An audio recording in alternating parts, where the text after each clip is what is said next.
نصلی و نسلم علی رسولہ الکریم اما بعد فاعوذ باللہ من الشیطان الرجیم بسم اللہ الرحمن الرحیم رب اشرح لی صدری ویسر لی امری واحلل عقدۃ من لسانی یفقہوا قولی۔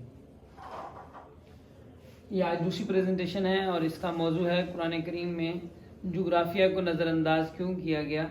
قرآن کریم میں صرف 2 شہروں کا نام لیا گیا ہے، مصر اور مدین کا، اور باقیوں کا ذکر نہیں کیا گیا۔ تو بنیادی وجہ یہ ہے کہ قرآن کریم جغرافیہ کی کتاب نہیں ہے۔ قرآن کریم کا بنیادی موضوع دعوت اللہ ہے اور سیدھے راستے کی دعوت دینا ہے۔ قرآن کریم دعوت دینے کے اصول بتاتا بھی ہے اور ان کی کارگزاریاں بھی سناتا ہے اور اس پہ خود عمل کر کے بھی دکھاتا ہے۔ تو قرآن کریم میں دعوت کے کچھ اصول بتائے گئے۔ سب سے پہلا اصول یہ ہے کہ تعالوا الی کلمۃ سواء بیننا و بینکم، کہ دعوت دینے کے لیے سب سے پہلا اصول یہ ہے کہ آپ نے اس بات کی اس عنوان کو لے کے استعمال کرنا ہے، دعوت دینی ہے جو مشترکہ ہے۔ اختلافی بات کو لے کے دعوت نہیں دی جاتی۔ جب آپ شروع اختلاف سے کریں گے تو کبھی بھی اتفاق نہیں ہو سکتا۔ تو پہلی بات یہ ہے کہ جس موضوع کی طرف دعوت دے رہے ہیں وہ متفقہ ہونا چاہیے۔ دوسری چیز ہے کہ مقصود اصلی کی دعوت دی جائے۔ سب سے مقصود اصلی جو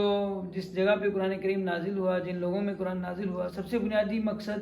وہ ہے اللہ تعالیٰ کی طرف دعوت دینا، اللہ تعالیٰ سے پہچان کروانا۔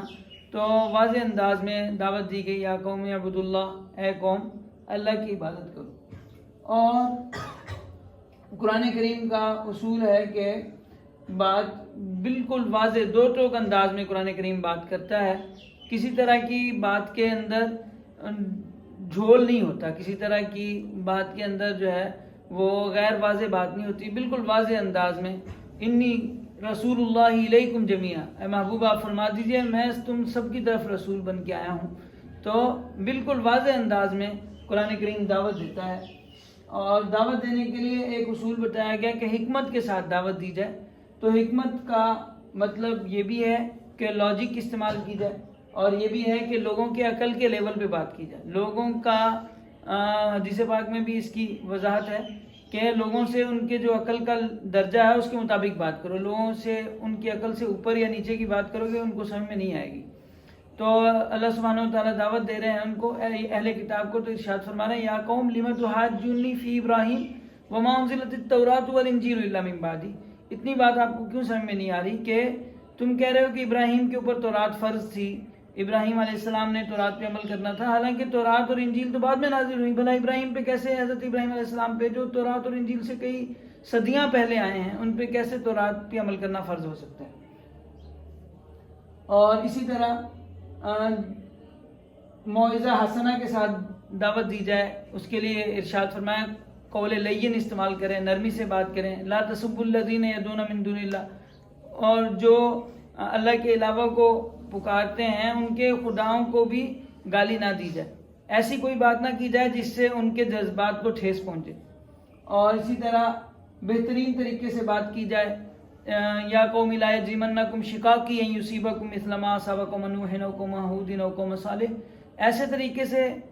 بات اب نبی بات کر رہے ہیں، دعوت دے رہے ہیں اور ان کو کہہ رہے ہیں دیکھو قوم والے میری ضد میں ہو، تم لوگ مجھ سے ضد کر رہے ہو، لیکن میری ضد کی وجہ سے تم کہیں اپنا نقصان نہ کروا لینا۔ یا قوم لا یجرمنکم شقاقی، میری ضد تمہیں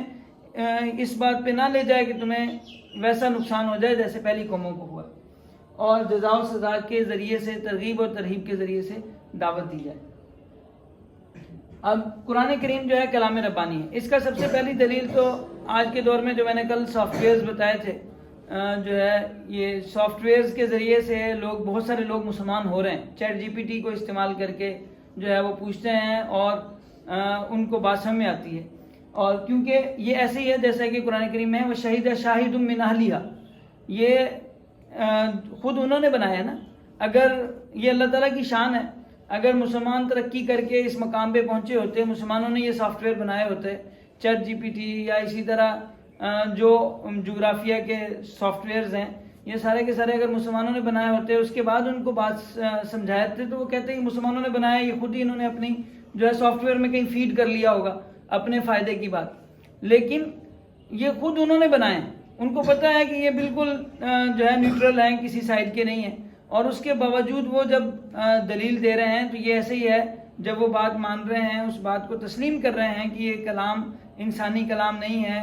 اور حضرت عیسیٰ علیہ السلام ایک انسان ہیں اور وہ خدا نہیں ہو سکتے وغیرہ، تو یہ ایسے ہی ہے جیسے شہیدہ شاہد من اہلہا۔ میں ایک انسانی تجربے کے لحاظ سے اگر بات کروں تو انسانی تجربہ یہ ہے کہ انسان ایک سال میں جو بات کرتا ہے وہ دوسرے سال میں اگر وہ اپنا ہی ذاتی قصہ، یعنی میں اگر میرا ہی قصہ اگلے سال دوبارہ بتاؤں گا، کوئی اپنا ذاتی جو میرے اوپر بیتا ہے، اس میں بہت ساری تبدیلیاں کر دوں گا۔ لیکن قرآن کریم کی شان یہ ہے کہ 23 سال میں نازل ہوا، یہ خود ایک معجزہ ہے۔ 23 سال میں نازل ہوا اور 23 سال کتنا بڑا عرصہ ہے، لیکن اس کے باوجود پہلے دن کی وحی آخری دن کی وحی میں کسی چیز میں تضاد نہیں ہے۔ دوسرے نمبر پہ انسان کے اندر یہ ہے کہ ایک صدی کا انسان دوسری صدی کے انسان کو بات نہیں سمجھا سکتا۔ اب حضرت مولانا اشرف علی تھانوی صاحب ہیں یا مولانا احمد رضا بریلوی صاحب ہیں، اپنے زمانے میں اپنے لوگوں کو بہت فصیح انداز میں انہوں نے بات سمجھائی، لیکن اب ان کا ہی کلام، ان کے الفاظ آج کے لوگوں کے لیے سمجھنا دشوار ہے کیونکہ زمانہ گزر گیا، زمانہ بدل گیا۔ لیکن قرآن کریم 14 صدیاں گزر گئی ہیں، جس طرح پہلے دن کے انسان کو قرآن اس سے خطاب کر رہا تھا، اس کو بات سمجھا رہا ہے، آج بھی اس کو بات سمجھا رہا ہے۔ دوسرے نمبر پہ انسان کا ایک لیول ہوتا ہے، انسان اپنے لیول کے بندے کو بات سمجھا سکتا ہے، دوسرے بندے کو نہیں سمجھا سکتا۔ مثلا میں بات کر رہا ہوں، مجھے شک ہے کہ میں کسی دیہاتی آدمی کو یا کسی گاؤں کے آدمی کو یا ہو سکتا ہے کسی اور کوئی بہت زیادہ کوئی سائنسی قسم کے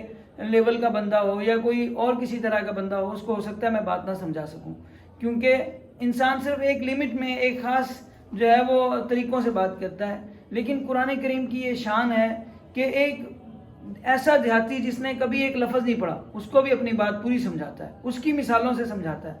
اور ایک جدید ترین جو سائنسدان ہے، جدید ترین محقق ہے، اس کو اس کے دلائل سے بات بتاتا ہے۔ اور صرف آج ہی بات نہیں کر رہا، قرآن کریم 14 صدیوں کے اندر کیسے کیسے دور آئے۔ کسی زمانے میں میتھ کا گلگلہ تھا، کسی دور میں جو ہے فلسفے کا شور تھا، کسی زمانے میں منطق بڑی عام تھی، کسی زمانے میں کوئی اور چیز تھی۔ جس زمانے میں جس چیز کے ماہرین تھے، انہوں نے جب قرآن کو اپنے پوائنٹ سے دیکھنا چاہا، قرآن نے وہاں سے انہیں آگے آ کے جواب دیا کہ تمہاری ہر بات میں ان کو جو ہے آگے رہنمائی کی۔ تو یہ قرآن کا ایک معجزہ ہے جو بتاتا ہے کہ یہ کلام ربانی ہے، اور قرآن جو ہے سب کو بیک وقت مطمئن کرنے کی صلاحیت رکھتا ہے۔ اب اگر ہم یہ ساری بات کو دیکھیں، قرآن کریم کو موجود ہوتے وقت جو قرآن کریم کا جو کلام ربانی ہونے کے دلائل میں سے یہ بات ہے کہ قرآن کریم کیسے ماحول میں نازل ہوا، کس لیے نازل ہوا۔ قرآن کریم 1400 سال پہلے نازل ہوا اور قیامت تک کے انسانوں کے لیے، آج کے انسان کے لیے بھی اور قیامت تک جو ہم سے لیٹسٹ جنریشن آئے گی ان کے لیے بھی قرآن دعوت ہے۔ اور ان سب کو جو ہے قرآن کو کیا کیا چیلنجز درپیش تھے، یہ میں نے جمع کرنے کی کوشش کی ہے۔ پہلا یہ ہے کہ قرآن کریم ایسے معاشرے میں دعوت دے رہا ہے جو نسل در نسل بت پرستی میں مبتلا ہے، اور توہم پرستی ان کے جو ہے گھٹی میں ہے، ہر چیز پہ ان کو وہم ہوتا ہے، اور اللہ ان کو صرف ایک اللہ کے اوپر آمادہ کرنا کہ صرف ایک اللہ کرتا ہے، کچھ بھی نہیں کرتا، یہ تم نے جو بنائے ہوئے بوتے ہیں کچھ نہیں کرتے۔ نمبر 2، اہل کتاب جو کہ مذہب، جغرافیہ، کتاب سب چیز میں تحریف کر چکے ہیں، ان کے ساتھ بحث مباحثہ میں پڑے بغیر ان کی کتاب کی مسلمات کی بنیاد پر جو باتیں ان کی کتاب میں وہ مان رہے ہیں، ان کی بنیاد پر دلائل کے ساتھ ایسے طور پر حق ثابت کرنا کہ وہ جھٹلانے کے قابل نہ رہیں۔ ذبیح کا مسئلہ کتنا بڑا مسئلہ ہے، جناب نبی کریم صلی اللہ علیہ وسلم کی ایک نشانی ہے، آپ ذبیح کی اولاد ہیں، حضرت اسماعیل علیہ السلام کی اولاد ہیں، لیکن اس کے باوجود قرآن نے ذبیح کا واقعہ بیان کرتے ہوئے حضرت اسماعیل اسحاق کا نام نہیں لیا، کہیں اہل کتاب یہ نہ کہہ سکیں کہ یہ بات ہماری کتاب کے خلاف ہے۔ قرآن نے کوئی ایسی بات ذکر ہی نہیں کی جس میں وہ اس کے اوپر اعتراض کر سکیں۔ اور تیسرے نمبر پہ کافر جو کفار مکہ تھے، وہ اپنا مفتی، اپنا دانشور، اپنا سمجھدار، اپنا پڑھا لکھا یہودیوں کو مانتے تھے۔ اب قرآن اور سوال پوچھنے کے لیے یہودیوں سے سوال پوچھ کے آتے تھے، پھر آگے سوال کرتے تھے۔ اب قرآن ایسا جواب دے رہا ہے کہ یہ جو کفار مکہ ہیں وہ بھی چپ ہو جاتے ہیں، وہ جو یہودی ہیں وہ بھی چپ ہو جاتے ہیں، اور دونوں کو کوئی اعتراض کا وہ نہیں رہتا۔ اسی طرح اس کے ساتھ پھر قرآن کریم فصاحت، بلاغت اور علم بیان کی باریکیوں کا اس طور پر خیال رکھتا ہے کہ تمام صفات کا خیال رکھتے ہوئے کوئی 3 آیتیں نہیں بنا سکتا۔ پھر اس کے بعد علمی نکات کو بیان کرتے ہوئے اب ہم کوئی علمی بات کریں گے، ایسے الفاظ ہم استعمال کریں گے کہ کوئی باہر کا بندہ بیٹھا ہوگا تو اس کو شاید سمجھ میں نہیں آئے گا، لیکن قرآن علمی گہرائی کی بات بیان کرتا ہے، لیکن ایسے سادہ لفظوں میں بتاتا ہے کہ ایک عام آدمی بھی، ایک جاہل ترین آدمی بھی سمجھتا ہے۔ چھٹے نمبر پہ قرآن کریم نے قیامت تک کے حالات، متضاد علمی نتائج، تحقیقات کا مقابلہ کرنا ہے تو الفاظ کا ایسا استعمال کیا ہے کہ جدید ترین تحقیق بھی قرآن کا نتیجہ ہی محسوس ہوتی ہے۔ نمبر 7، قرآن کریم کے مخاطب شہر، دیہات، صحرائی، پہاڑی، میدانی، مختلف طول بلد، عرض بلد، خشکی، سمندری، فضائی، خلائی حالات میں موجود ہوں گے، اور قرآن کے الفاظ میں سب کے لیے توسع ہے۔ کوئی زمین پہ بیٹھ کے بات کر رہا ہے، کوئی خلا میں بیٹھ کے مسئلہ پوچھ رہا ہے تو خلا کے مسائل بھی اس میں بیان کیے جا رہے ہیں۔ تو قرآن کریم کا علمی مقام جو ہے، قرآن کریم اس رب کائنات کی نازل کردہ کتاب ہے جس میں نہ صرف سارے جہان، جس نے سارے جہان کو بنایا ہے اور اس جہان کو کنٹرول بھی کر رہا ہے، ایسا نہیں بنا کے چھوڑ دیا، بنایا بھی ہے، کنٹرول بھی کر رہا ہے، اس کے ہر ذرے رتی سے واقف بھی ہے۔ اس کتاب میں وہ اپنے بندوں سے مخاطب ہے، نہ صرف یہ کہ اس کو جانتے نہیں ہیں، وہ بندے، ان بندوں سے اللہ خطاب کر رہا ہے جو کہ ایک طرف تو اللہ کو جانتے ہی نہیں ہیں اور دوسری طرف اپنے نظام کلی کے دعوے دار ہیں کہ ہمیں جو ہے سب پتہ ہے، یہ سمجھ بھی رہے ہیں، اور اللہ تعالیٰ ان کے درست اور غلط علم کو بھی جانتا ہے اور حقیقت حال سے بھی خبر ہے۔ ان منکرین کو انہی کی درست معلومات کے ذریعے سے ان کے فکر و عمل میں موجود غلطیوں سے آگاہ کرتے ہوئے درست راستے کی رہنمائی کرتا ہے اور غیر ضروری غلط معلومات سے صرف نظر کرتا ہے، اس کو ذکر نہیں کرتا۔ بات کو ایسے انداز سے بیان کرتا ہے کہ نہ اس وقت کے موجود اہل کتاب اپنی کتاب کا حوالہ دے کر کسی بات کو غلط کر سکتے ہیں، نہ آج 1400 سال بعد کوئی ایسا سائنسدان پرانی دلائل اور استدلالات کا انکار کر سکتا ہے۔ پھر ان سب تفصیلات کے ساتھ زبان کی فصاحت و بلاغت کا ایسا اعلیٰ اعجاز اور معیار ہے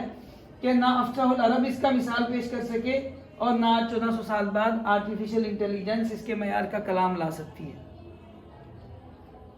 اب یہاں پہ ایک اور سوال پیدا ہوتا ہے کہ جب قرآن کریم میں اتنی باتوں کا دھیان رکھا گیا ہے تو کیا کوئی آدمی قرآن کریم کا ترجمہ کر سکتا ہے؟ بعض علماء کا خیال یہ ہے کہ قرآن مجید کا ترجمہ دوسری زبان میں نہیں ہو سکتا، کیونکہ قرآن مجید جو جن باتوں کا عربی زبان میں جن کا لحاظ کیا گیا ہے اس کا کوئی آدمی دوسری زبان میں ترجمہ نہیں کر سکتا۔ اس وجہ سے بعض لوگ اس بات کے قائل ہیں کہ قرآن سمجھنا ہے تو پہلے عربی سیکھیں اور پھر جا کے عربی قرآن سن کے سمجھیں۔ اور البتہ مجموعی طور پہ قرآن کیونکہ ساری انسانوں کے لیے نازل ہوا ہے، بات سمجھانے کے لیے قرآن کے جو ہے مفہوم بیان کرنے کی ضرورت ہے، تو اس وجہ سے علماء نے ترجمہ کرنے کی اجازت دی ہے۔ البتہ اس میں قرآن کریم کا جو ترجمہ ہوگا وہ لفظی ترجمہ ہوگا یا بامحاورہ ترجمہ ہوگا، یہ ایک الگ سے بحث ہے، اور ہمارے ہاں لفظی ترجمہ کرتے ہیں، اس کو عرب علماء ناپسند کرتے ہیں۔ ہمارے ہاں اور ایران کی خصوصی روایت ہے کہ ہم لفظ بلفظ ترجمہ کرنے کی کوشش کرتے ہیں، تو لفظ بلفظ ترجمہ ہم اصل میں قرآن کریم کا کیا نہیں جا سکتا، کیونکہ قرآن کریم میں جو باتیں بتائی گئی ہیں وہ ساری باتیں ہم ترجمے کے الفاظ، ہمارے پاس اس کے الفاظ موجود نہیں۔ قرآن عربی میں ہے، عربی میں ایک بات عبارت النص سے ہوتی ہے، ایک دلالت النص سے ہوتی ہے، ایک اشارت النص سے ہوتی ہے، ایک اقتضاء النص سے ہوتی ہے۔ وہاں پہ نظر ایک لفظ ایک جملہ آ رہا ہے اور لیکن اس کے اندر ایک جملے میں 4 جملے کم از کم موجود ہیں،